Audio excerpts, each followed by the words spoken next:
Greetings, everyone. It's the Ambassador coming at you with a brand new video today, and I'm back home. I know it's been a long time since I've done a video from home, but it is good to be home. Good to be back in my little home studio with all my nerdy stuff around me and everything. And today we are going to resume where we began a long time ago, back in October, and we're going to be resuming my Babylon 5 review series. And today we're actually going to start into the show itself, but we're going to do it a little bit differently than some other channels have done their reviews and so on of Babylon 5 in the past. So we're going to be going in chronological order. I know it may not be a terribly different angle, but it's something. When I decided to start my channel and I decided I was going to cover Babylon 5, one of the things I wanted to do, I swore to myself I would do when I reviewed the show itself, I was go in chronological order. And that includes going through all the TV movies as well as the TV show itself. And today we're going to begin right where the whole thing started, with the very first TV movie released by TNT way back in the 90s, in the beginning, or as they say in ancient Hebrew, Bereshith. So, for those of you who aren't familiar, I'll give you a little back history on the TV movies and the TV show and everything, and then we'll get into discussing the plot of the TV movie in the beginning, and then I'll give you some thoughts on this particular TV movie itself and how I feel, what messages, what concepts, what ideas it brought to my mind as I was watching it. And I'll tell you the truth. I'll tell you all the truth. I've watched this movie as well as the TV show numerous times, so I'm not gonna say I'm by no means an expert. There might be other channels out there that know more than me, but hopefully I'll bring some fresh perspective to this old classic. Okay, it's not a classic; it's a modern classic, but you get my point. Back in the mid-90s, TNT had approached J. Michael Straczynski, the creator and executive producer of Babylon 5, and offered to fund and produce a fifth season for the TV show. And he obviously accepted their offer. But they wanted to do something kind of special to kick off this fifth season. I'm guessing they were hoping it would lead to more than just one season. Unfortunately, that wasn't the case. But it did lead to a fifth season and a series of TV movies, which honestly I think add to the lore and the history of the Babylon 5 universe itself very nicely. But Straczynski and Michael Vajar and some of the other producers and creatives on the TV show thought, let's give the audience something different to kick off this fifth season and this new chapter in the Babylon 5 universe and everything, with TNT funding it.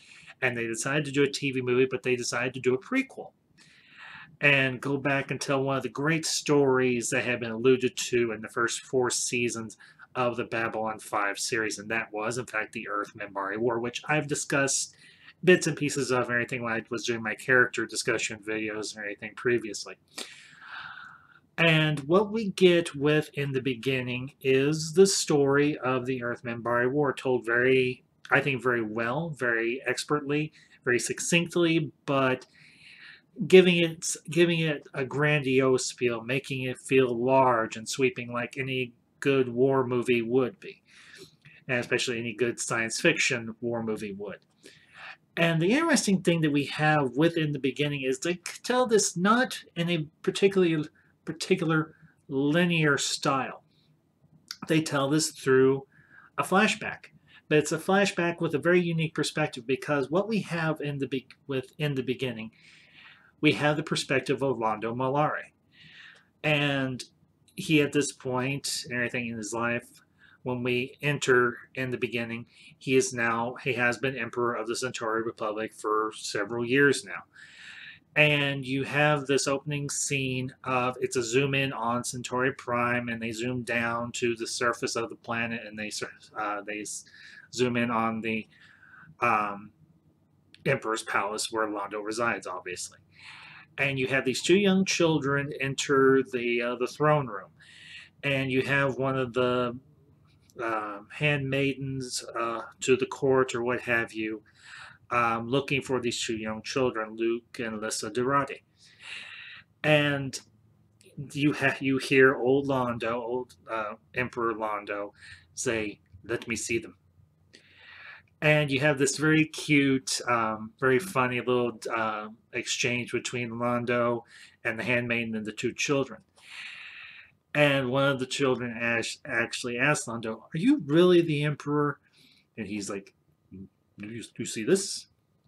This is a seal of the Centauri Republic. Well, the emperor can wear this. So either I'm the emperor, or I'm a great deal of trouble." And he takes off the seal and he puts it on one of the children. He puts it on Luke Durati, the boy, and asks him, "What do you want?" And if you all know the history of the Babylon 5 universe, that is a very loaded question. And Luca asks, "Can you tell us a story? A story about great battles and heroes and villains and so on." But the sister whispers in his ear something, but you don't know what she says. And Londo asks, "What does your sister want?" He's like, "Nothing." And the sister gives him a slug in the arm, and he's like, "She wants to hear a true story." And Londo, in his very quirky way, says, "I will give you both what you want. A story about great battles, soldiers of light and warriors of darkness. True story. You see, I was there, the dawn of the Third Age." And this is where we begin the flashback. And you see young Londo as an attaché for the Centauri Republic. This is right after the Earth-Dilgar War, where the Earth government and the Earth military have come in and helped the League of the Non-Aligned Worlds defeat the Dilgar race. And I won't go into a whole lot of backstory here. I'll do that when I get into the TV series. But anyway, you have a general, and I guess you have some sort of bureaucrat or government official talking to Londo, and they're like, "We're wanting to send an expedition to the border of Minbari space, kind of get an idea of what their disposition of their forces is like." And the general and the aide are like, "What information can you give us? Can you give us an idea of where they are so we can possibly avoid them and what have you?"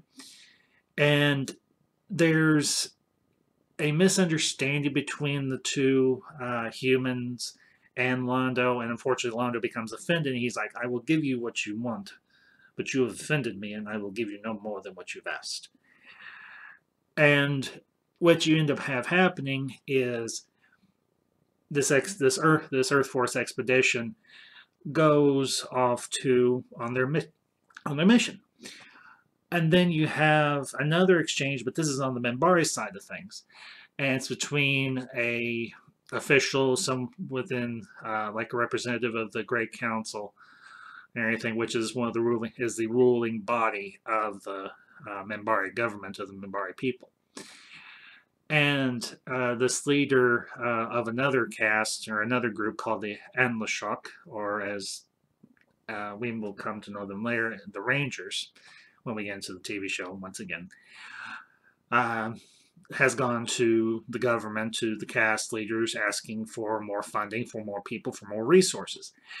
And the Minbari aide tells them they turned down your request, and the leader of the Rangers goes, "Well then fine, I'll just go over the caste leaders' heads, I'll go straight to the Great Council." And the aide says, "Well, if you do this, you risk offending them." And the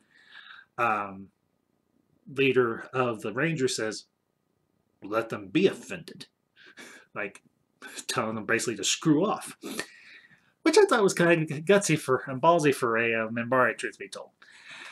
But anyway, these two seemingly innocuous events will eventually lead to the Earth-Minbari War.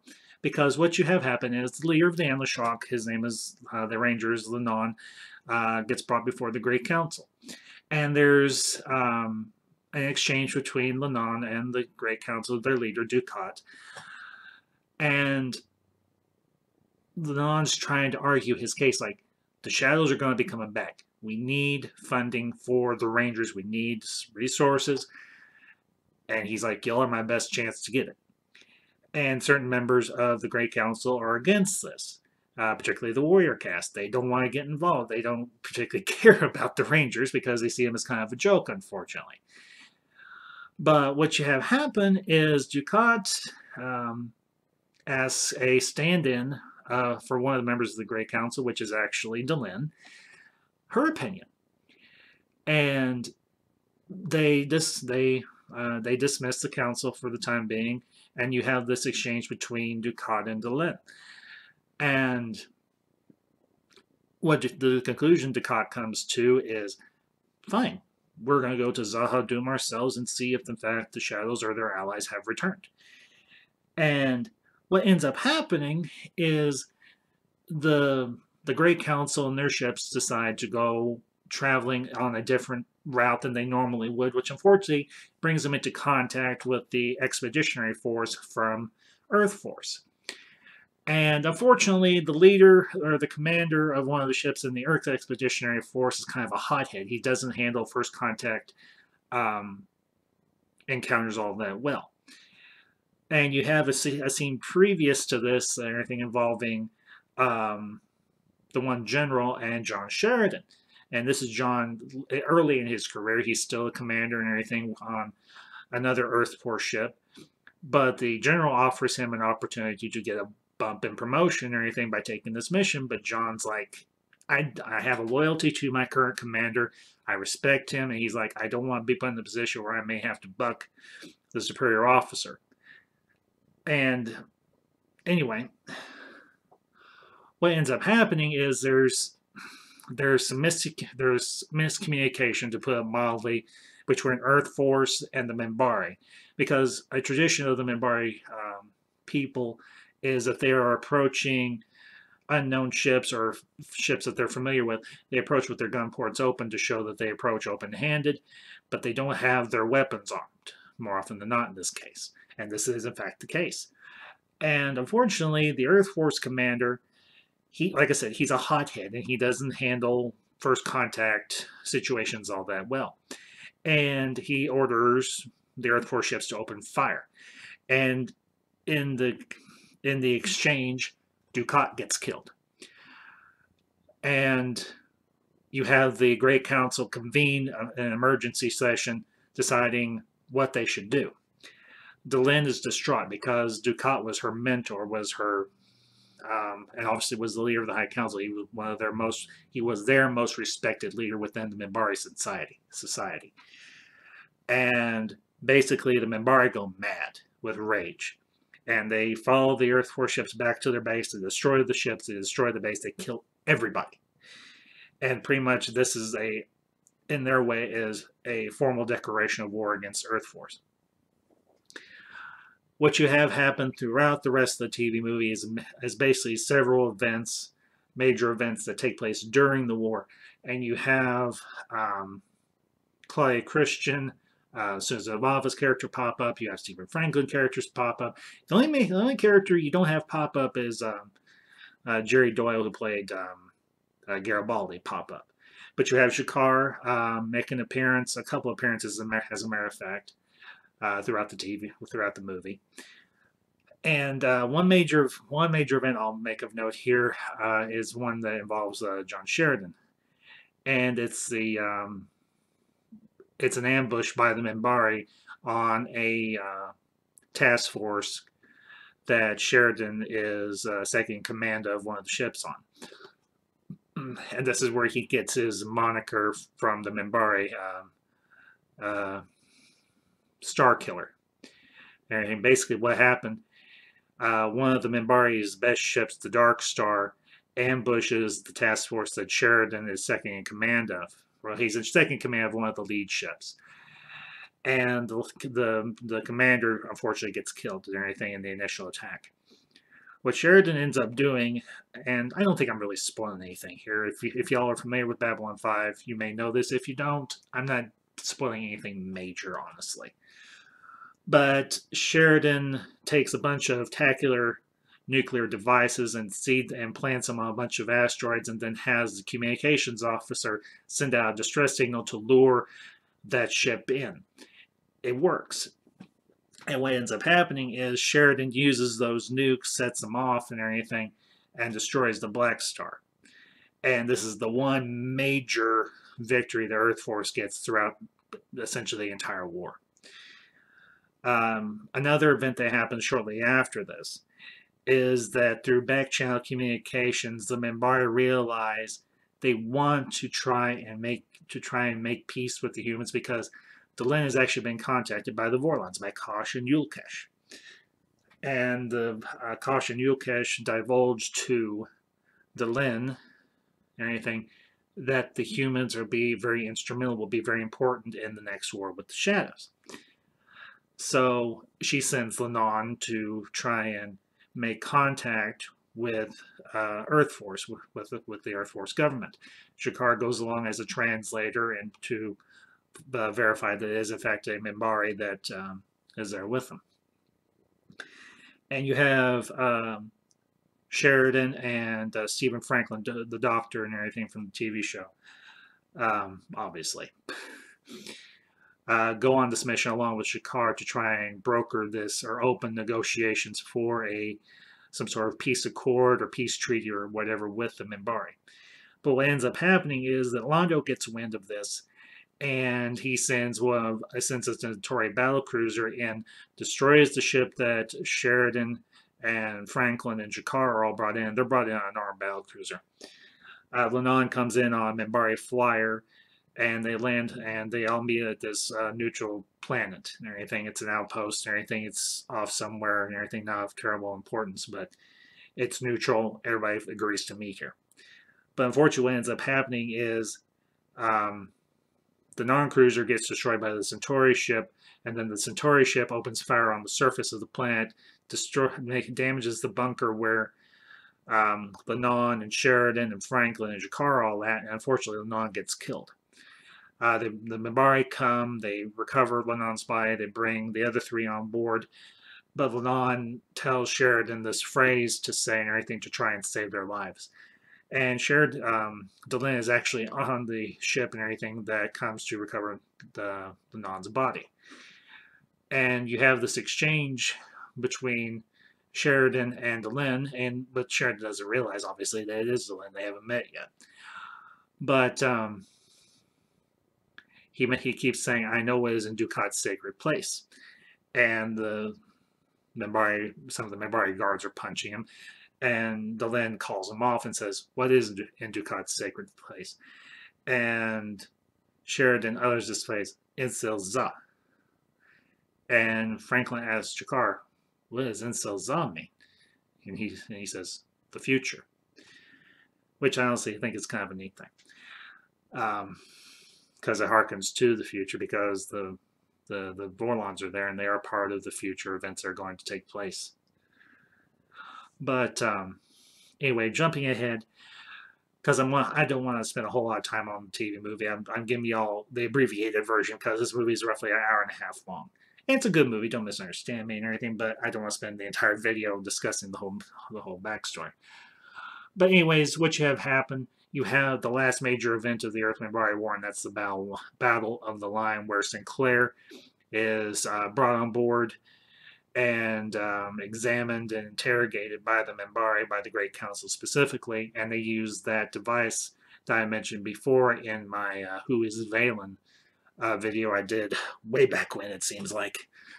And they realize that Sinclair has Valen's soul in his body. And they realize one of the greatest laws of Minbari society is Minbari do not kill Minbari. And that pretty much ends the war.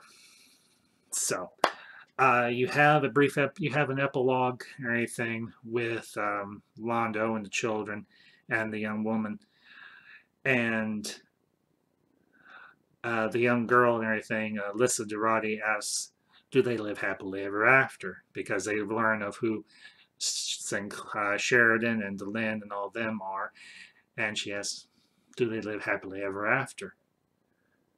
And Londo, in his very mercurial, very quirky way, says, "That remains to be seen." And Londo asks one more question of the children, and he's like, "When I am gone, will you remember me?" Here is a man who's emperor of a republic. And he realizes he's probably nearing the end of his life.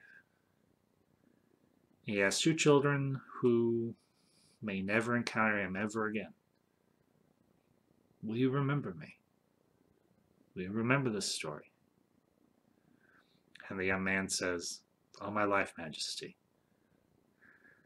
And then Londo excuses the children and the young woman and everything. And you have one final scene and everything, and they actually reuse this scene later on. Well, they used footage from a couple of different scenes and everything from season 4, and they'll use this later on in season 5. And you have Londo activate a remote control device, and it brings up a hollow screen of Sheridan and Delenn in a cell there on Centauri Prime. And Delenn's telling Sheridan all this stuff, but unfortunately, this is Sheridan, and this is one part I will not spoil. She's like, "They cannot touch me, they cannot harm me, not as long as you are with me." And Londo holds up a glass, it looks like a champagne flute or something, and says, "To the future, my friends." And then you zoom out, and it fades to black. But I hope this rundown of the TV movie was entertaining to you all. If you have not seen any of the Babylon 5 TV movies, I highly recommend them, especially this one. Especially if you are going to watch the TV series, this is one that you should watch first. You have some very small, very minor spoilers, but it's not anything that will ruin your enjoyment of the TV show or any of the other TV movies that they do down the line. But a few things that I found interesting, some things that I took away from the TV movie, concerning as many times as I've watched it. This obviously takes place in our future. I think they say the Earth year. Well, when they start the movie, it's 2278. So it's roughly 20 years after the last season of Babylon 5 has run and everything. You've had the TV movies and whatever that have kind of fill in the gaps there. But I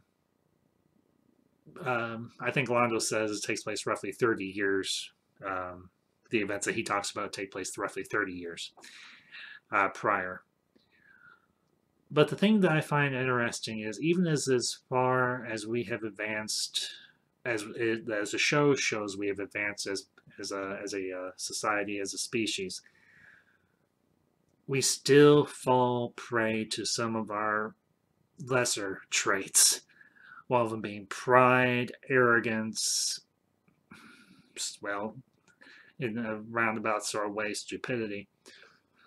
But it shows that we have evolved beyond fighting amongst ourselves, which I think, honestly, at least to a point, we've evolved beyond fighting amongst ourselves as a species. And I think we still have our disagreements, we still butt heads, but we've kind of come together and created a better society, a better world, and we've gone out into the stars, and we've discovered all these alien races. We've started to colonize deep space and what have you, but we still fall prey to those traits that are the worst in us. And yet we still retain the best parts of ourselves in spite of that. And I think that's one very neat thing about this TV movie. Because while it's telling a fictional story, obviously, it shows that through the lens of certain characters, we still are a race. Humanity still retains the best parts of ourselves. We still believe in integrity, in honor, in duty, in civility and in the ideals of peace, but we are always ready to go to war if we have to. The other thing that I took away from this is that sometimes it is better to listen to the advice of others, to weigh our options carefully, and heed the advice of those who might be wiser than us. Because at the beginning of the TV movie, young Londo tells the general, I think his name was Leftcourt, I hope that in your stumbling about you do not wake the dragon. Because Londo tells the Leftcourt and his aide that even when the Centauri were at their height, we did not mess with the Minbari, because the Minbari are one of the oldest spacefaring races. They are very advanced, very powerful, very respected, and they're a race you do not want to tangle with, because you will oftentimes bite off more than you can chew. And this is quite evident in the TV movie. But the other thing that I found interesting was the opening monologues, because you have an opening monologue that includes Delenn, G'Kar, and so on. And Delenn speaks of moments in history that can alter the course of history in numerous ways, a nexus point, as she puts it. And G'Kar makes another point that as we look back on history, we realize that we can no longer accept the mistakes. We cannot repeat the mistakes of the past. But we realize that even through painful events like war, something better can come out of it. And in this case, in the Babylon 5 universe, something better did come out of the Earth-Minbari War, because Earth realized we need to figure out a better way to settle our disagreements with these alien races, because we can't always go to war, because obviously we realize that they are far more advanced than we are, at least at this point. That diplomacy and reason and dialogue is better than a closed fist. An open hand is better than a closed fist. Peace is better than war. And Delenn makes one, in the opening monologue, makes one final point, that Babylon 5 would go on to become something greater. Its name would be whispered on 100 worlds. It would be it would be the final refuge for dreams and the last best hope for peace. And I think that's something that modern, when I say modern, I mean within the last 10 to 15 years of media has lost sight of. Messages about hope and peace and tolerance and acceptance, genuine tolerance and genuine acceptance, not forced, is much more appealing than a bunch of flashing lights and explosions and hammy dialogue. And I think that's one of the things that really appealed to me about Babylon 5 as a young man. It wasn't, although the space battles were cool, don't get me wrong, and all the aliens and whatever were neat, it was the ideas that Babylon 5 was trying to express that was truly appealing, and that I truly appreciate now in my 40s. Because this show has been a part of my life, has been a part of my identity as a person. Not just as a geek, but just as a person in general. And for a show that has been off the air for so long, but still remain, at least in my heart and in my mind, so relevant, I think is a wonderful thing. And I think that's one of the things that this TV movie tries to, while telling a good story, while telling an interesting story and an entertaining story, it also tries to get across those ideas, and it does so, I think, masterfully. So, anyway, guys, I hope you enjoyed this video. We will be, I will try and be doing my Babylon 5 retrospective at least one movie or one TV show a week and everything because I've got other things going on. I'm doing other things. So, anyway, guys, until next time, this is the Ambassador signing off.